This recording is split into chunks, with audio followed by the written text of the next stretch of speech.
तर शेकापचे बाबासाहेब देशमुख 6900 मतांनी त्यांनी आघाडी घेतलेली आहे। सांगोल्यामध्ये शहाजी बापू पाटील यांना मोठा धक्का।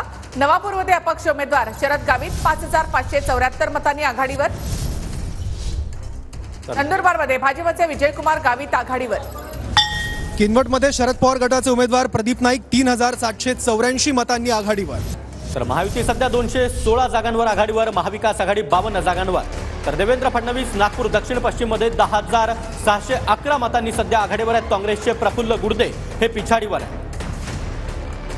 नागपूर दक्षिण पश्चिम मधून देवेंद्र फडणवीस यांनी आपली आघाडी कायम ठेवली आहे। 10611 मतांनी त्यांनी आघाडी घेतली आहे।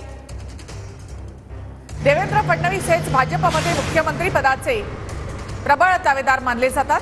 नागपूर दक्षिण पश्चिम मध्ये देवेंद्र फडणवीस आघाडीवर।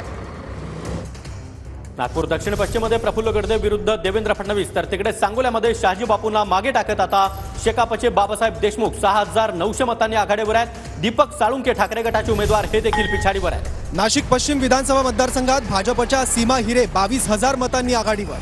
माळशिरसमध्ये राम सातपुते हे आघाडीवर आहेत।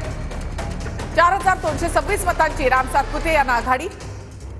तर राम सातपुते हे सोलापूर लोकसभेमध्ये पराभूत झालेले होते, मात्र आता माळशिरसमध्ये राम सातपुते यांनी विधानसभा निवडणुकीमध्ये मोठी आघाडी घेतली आहे। उत्तम जानकर हे पिछाडीवर आहेत। राम सातपुते यांना 4226 मतांची आघाडी।